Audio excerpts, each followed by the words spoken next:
name's Token D Rock here with another stream. It is Monday, August 15th, 10:29 a.m. Central Standard Time. If you're watching us live, hopefully all of you had a wonderful weekend. The overall crypto market cap is sitting at $1.148 trillion. Bitcoin dominance roughly around where it was last time we streamed on Friday, sitting at 40.1%. ETH dominance sitting at 20.2%. Bitcoin right now is sitting at $24,133, ETH at 1900, BNB right around 318, Cardano at 56 cents, Solana just barely under $44, Polkadot right around 890. Overall, things haven't moved too much in the past 72 hours since our last stream.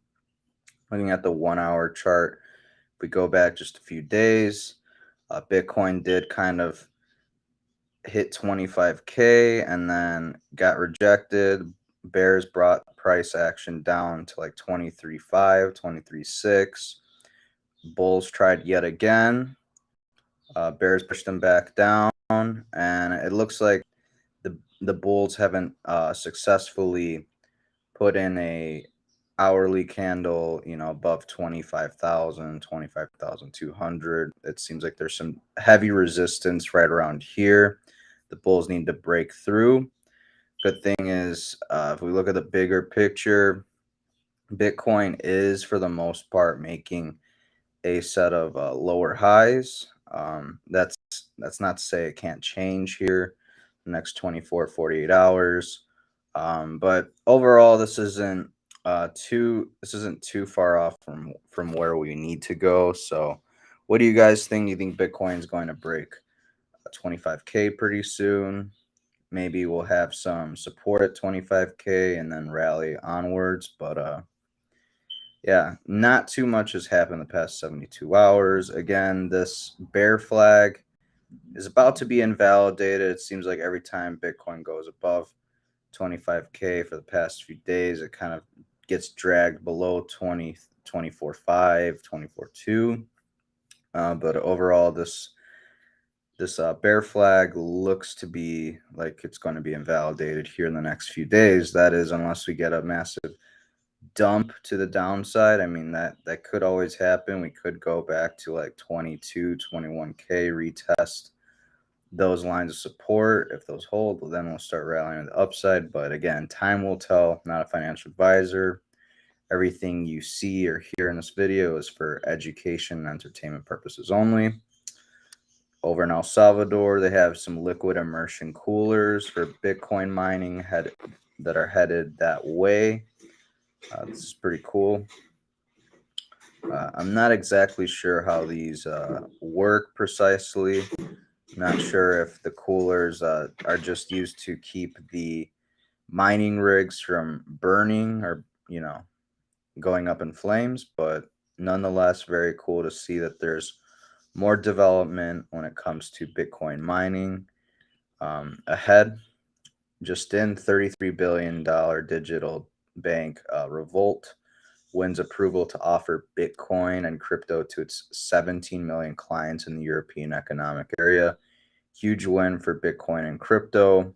More and more people are going to be exposed to it. New Europe's largest independent tire retreader, Vakulug, I don't know how to pronounce that. Sorry if I butchered that. Will accept Bitcoin for payment. So again, more merchants, more businesses, more institutions realizing that it is important to stack Bitcoin because there's only a finite amount. Kevin O'Leary says, when I talk to sovereign wealth funds, they want Bitcoin 99% of the time. Funny thing about Kevin O'Leary is he was buying Bitcoin back in 2017. He wasn't very vocal about it, just like many, many other people. But past year or two, he's come out and said, oh, yeah, I bought some Bitcoin back in 2017, blah, blah, blah. It's a great asset. But the thing to note is people like Kevin O'Leary, these big dog investors, they're buying stuff way ahead of mainstream, and they don't come out announcing that they bought it until years down the road.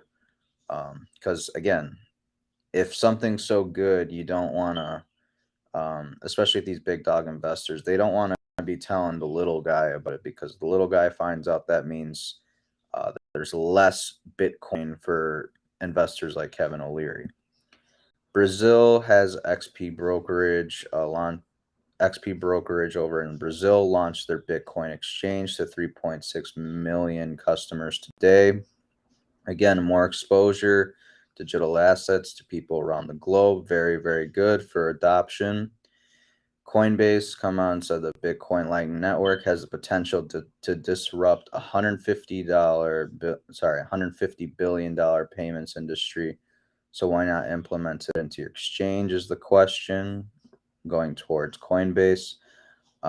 Maybe they will, maybe they won't. Personally, I think they won't. I think there will be another um, exchange to implement Lightning Network before Coinbase is to do it, but that's just me. Binance wins preliminary approval to offer Bitcoin and crypto in Kazakhstan. Again, more mass adoption is coming, you guys, even though Bitcoin is down over 50% from its all-time high. Think long term, you guys, as these people get more and more exposure to Bitcoin and crypto, and they realize the utility and the value behind both of the Bitcoin and the rest of the crypto space, more and more people are going to be piling their money in. So getting in now, not NFA, not financial advice. It's pretty juicy prices right now. That's not to say we can't go lower, so always have some cash on the side. Spanish football club Villarreal CF has signed Bitcoin and crypto exchange ZoomX as a sponsor. Again, more and more exposure. Seeing the exchange ZoomX's ads, maybe the first few times won't really catch any audience members' eyes, but again, over time, they keep seeing that. They're like, maybe there's something to that. Maybe I'll check it out. Coinbase has also come out and said that Lightning on top of Bitcoin can make it a true global reserve currency. Very, very bullish if you ask me. Like, you could argue that maybe Coinbase is just saying this to get potentially more publicity, more people on their platform, because I do know, I'm not sure as to the extent of the issues that Coinbase has been experiencing relative to other exchanges like Voyager and other platforms like Celsius, but I do know they were in hot water. They did lay off a lot of people, but I don't know. Maybe it's just an incentive to get people onto their platform. Maybe that's why they're making all these bullish claims like, oh, well, we said it, so hop over on our platform.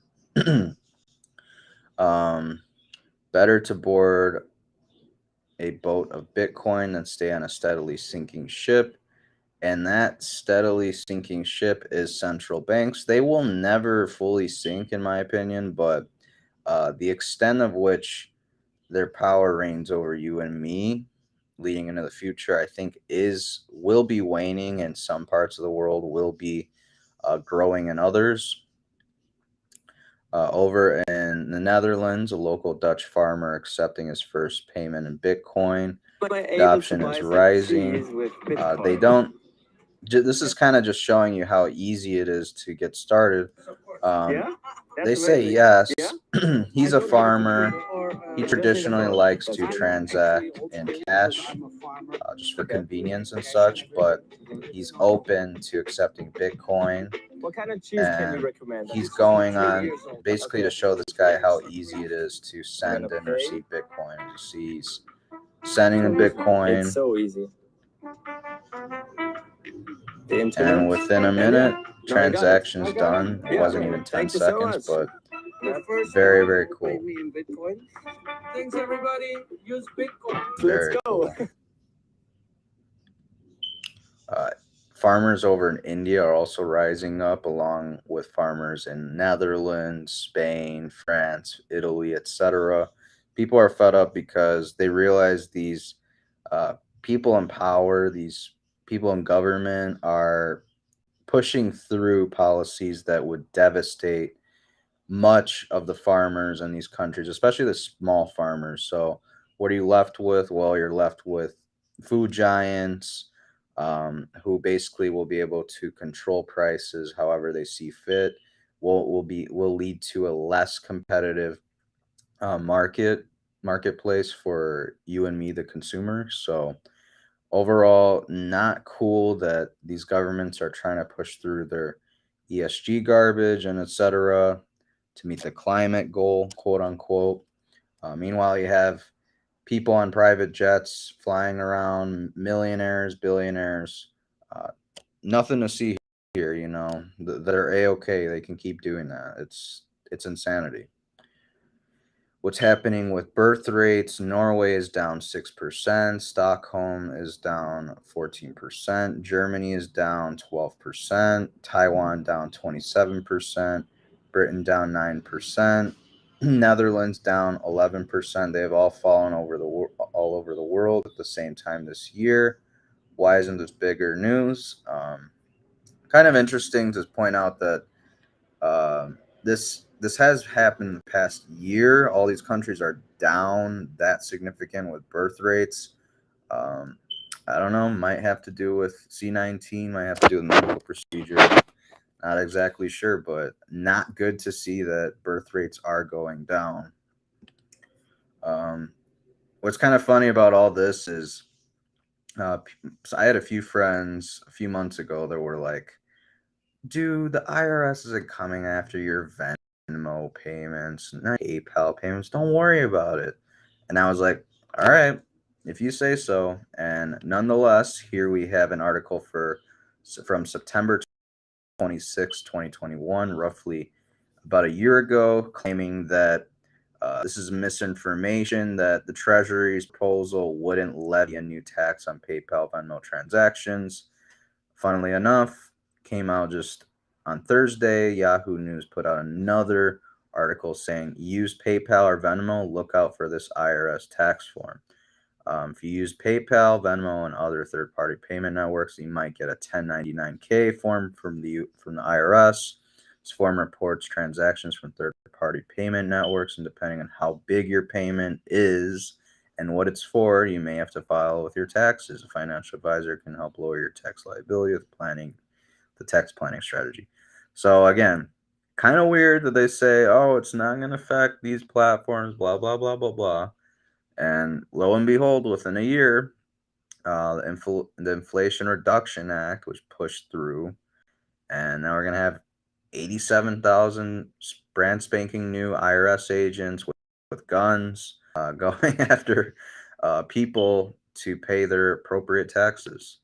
It's pretty comical. Imagine raising taxes in a recession to subsidize tax credits for rich people to buy electric cars or EVs, other green energy BS that will increase gas prices, making the IRS larger than the Pentagon for more audits and looking Americans in the eye and saying this will lower inflation.